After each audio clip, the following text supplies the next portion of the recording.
पंचांग के अनुसार हर महीने शुक्ल पक्ष की अष्टमी को मासिक दुर्गा अष्टमी मनाई जाती है। हिंदू धर्म में मासिक दुर्गा अष्टमी का विशेष महत्व है। नवरात्रि में पड़ने वाली अष्टमी को महाअष्टमी कहा जाता है। इसके अतिरिक्त हर महीने के शुक्ल पक्ष की अष्टमी तिथि को मासिक दुर्गा अष्टमी व्रत किया जाता है। इस दिन माँ दुर्गा का विधि विधान से पूजा करने के साथ ही भक्त उन्हें प्रसन्न करने के लिए व्रत भी करते हैं। मान्यता है कि सच्चे मन से आराधना करने वालों पे माँ दुर्गा अपनी कृपा बरसाती हैं। तो आइए जानते हैं साल 2022 में दिसंबर माह में मासिक दुर्गा अष्टमी कब है, अष्टमी तिथि का प्रारंभ और अंत, पूजा विधि और व्रत कथा के बारे में।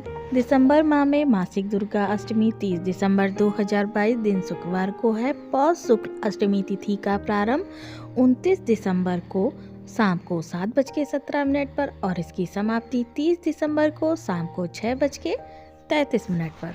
माँ दुर्गा का स्वरूप माँ ममता का सागर होती हैं। इनके मुखमंडल से तेजोमय कांति झलकती है, जिससे समस्त संसार प्रकाशमय होता है। इनकी 8 भुजाएं हैं जो अस्त्र और शस्त्रों से सुशोभित हैं।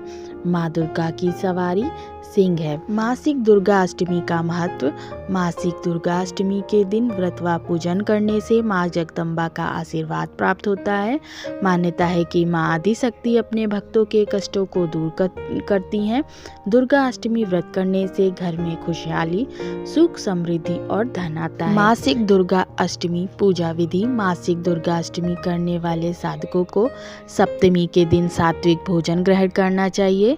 रात्रि में भूमि पर शयन करना चाहिए। अगले दिन यानी अष्टमी तिथि को ब्रह्म बेला में उठकर घर की अच्छी तरह से साफ सफाई कर गंगा जल से पवित्र करें। उसके उपरांत गंगा जल युक्त पानी से स्नान ध्यान करें। फिर लाल रंग का लवीन वस्त्र धारण कर आचमन करें और अपने आप को पवित्र करें। इस समय माता का ध्यान कर व्रत का संकल्प लें। अब पूजा गृह में एक चौकी पर माँ दुर्गा की प्रतिमा अथवा तस्वीर स्थापित कर 1600 उपचार करें। माँ दुर्गा को लाल रंग अति प्रिय है, अतः पूजा में उन्हें लाल पुष्प और लाल फल अवश्य भेंट करें। साथ ही 16 श्रृंगार और लाल चुनरी भी चढ़ाएं। अब माँ दुर्गा की पूजा धूप, दीप, दीपक आदि से करें। पूजा करते समय दुर्गा चालीसा का पाठ करें और निम्न मंत्र का जाप करें। सर्व मंगल मांगल्ये शिवे सर्वार्थ साधिके शरण्ये त्र्यंबके गौरी नारायणी नमोस्तुते। या देवी सर्वभूतेषु माँ दुर्गा रूपेण संस्थिता। नमस्तस्यै नमस्तस्यै नमस्तस्यै नमो नमः। अंत में आरती आराधना करें। दिन भर उपवास रखें। साधक चाहे तो दिन में एक बार फल और जल ग्रहण कर सकते हैं। शारीरिक शक्ति का दमन न करें। यथाशक्ति तथा भक्ति के भाव से व्रत उपवास करें। शाम में आरती अर्चना के बाद फलाहार करें। रात्रि में जागरण कर भजन कीर्तन कर सकते हैं। अगले दिन नवमी तिथि को नियमित तरीके से पूजा पाठ कर व्रत को खोलें। मासिक दुर्गा अष्टमी में घर में सुख और समृद्धि के लिए माँ की ज्योति हमेशा आग्नेय कोण में ही जलाना चाहिए। पूजा करने वाले का मुख पूजा के समय पूर्व या उत्तर दिशा की तरफ हो। पूजा के समय पूजा का सामान दक्षिण पूर्व दिशा में रखना चाहिए। मासिक दुर्गा अष्टमी की पूजा करते समय यह ध्यान रखना चाहिए कि पूजा में तुलसी, आंवला, दूर्वा, मदार और आक के पुष्प का इस्तेमाल नहीं करना चाहिए। घर में कभी एक से अधिक माँ दुर्गा की प्रतिमा या फोटो नहीं रखना चाहिए। तो आइए जानते हैं मासिक दुर्गा अष्टमी की कथा। पौराणिक मान्यता के अनुसार प्राचीन काल में असुर दंभ को महिषासुर नाम के एक पुत्र की प्राप्ति हुई थी, जिसके भीतर बचपन से ही अमर होने की प्रबल इच्छा थी। अपनी इस इच्छा की पूर्ति के लिए उसने अमर होने का वरदान हासिल करने के लिए ब्रह्मा जी की घोर तपस्या आरंभ की। महिषासुर द्वारा की गई इस कठोर तपस्या से ब्रह्मा जी प्रसन्न हुए और उन्होंने वैसा ही किया जैसा महिषासुर चाहता था। ब्रह्मा जी ने खुश होकर उसे मनचाहा वरदान मांगने को कहा। ऐसे में महिषासुर, जो सिर्फ अमर होना चाहता था, उसने ब्रह्मा जी से वरदान मांगते हुए खुद को अमर करने के लिए बाध्य किया। परंतु ब्रह्मा जी ने महिषासुर को अमरता का वरदान देने की बात ये कहते हुए टाल दी कि जन्म के बाद मृत्यु और मृत्यु के बाद जन्म निश्चित है, इसलिए अमरता जैसी किसी बात का कोई अस्तित्व नहीं। जिसके बाद ब्रह्मा जी की बात सुनकर महिषासुर ने उनसे एक अन्य वरदान मानने की इच्छा जताते हुए कहा कि ठीक है, यदि मृत्यु नहीं होना तय है तो मुझे ऐसा वरदान दे दीजिए कि मेरी मृत्यु किसी स्त्री के हाथ से ही हो। इसके अलावा अन्य कोई दैत्य, मानव या देवता कोई भी मेरा वध न कर पाए। जिसके बाद ब्रह्मा जी ने महिषासुर को दूसरा वरदान दे दिया। ब्रह्मा जी द्वारा वरदान प्राप्त करते ही महिषासुर अंधकार से अंधा हो गया, इसके साथ ही बढ़ गया और उसका अन्याय मौत के भय से मुक्त होकर उसने अपने सेना के साथ पृथ्वी लोक पर आक्रमण कर दिया, जिससे धरती चारों तरफ से त्राहिमाम त्राहिमाम करने लगी। उसके बल के आगे समस्त जीवों और प्राणियों को नतमस्तक होना पड़ा।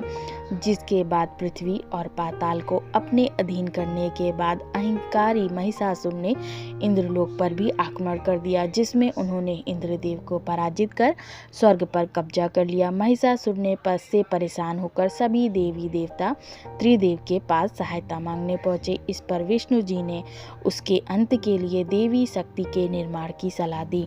जिसके बाद सभी देवताओं ने मिलकर देवी शक्ति को सहायता के लिए पुकारा और इस पुकार को सुनकर सभी देवताओं के शरीर में से निकले तेज ने एक अत्यंत खूबसूरत सुंदरी का निर्माण किया। उसी तेज से निकली माँ आदिशक्ति, जिसके स्वरूप और तेज से सभी देवता भी आश्चर्यचकित हो गए। त्रिदेवों की मदद से निर्मित हुई देवी दुर्गा को हिमवान ने सवारी के लिए सिंह दिया और इसी प्रकार वहां मौजूद सभी देवताओं ने भी माँ को अपने अपने एक अस्त्र शस्त्र सौंपे और इस तरह स्वर्ग में देवी दुर्गा को इस समस्या हेतु तैयार किया गया।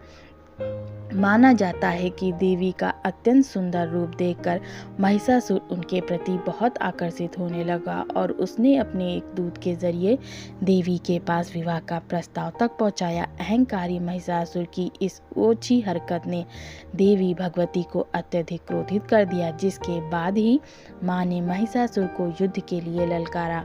माँ दुर्गा से युद्ध की ललकार सुनकर ब्रह्मा जी से मिले वरदान के अहंकार में अंधा महिषासुर उनसे युद्ध करने के लिए भी तैयार हो गया। इस युद्ध में एक एक करके महिषासुर की संपूर्ण सेना का माँ दुर्गा ने सर्वनाश कर दिया। इस दौरान माना ये भी जाता है कि ये युद्ध पूरे 9 दिन तक चला, जिस दौरान असुरों के सम्राट महिषासुर ने विभिन्न रूप धरकर देवी को छलने की कई बार कोशिश की, लेकिन उसकी सभी कोशिशें आखिरकार नाकाम रही और देवी भगवती ने अपने चक्र से इस युद्ध में महिषासुर का सिर काटते हुए उसका वध कर दिया।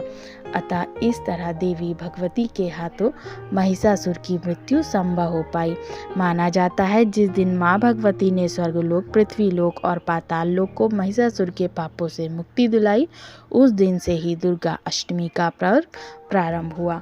आशा है आपको ये जानकारी पसंद आई होगी। अगर वीडियो पसंद आई हो तो वीडियो को लाइक कर दें और अगर मेरे चैनल पर नए आए हैं तो जल्दी से जाके मेरा चैनल सब्सक्राइब कर दें। जय माँ दुर्गे।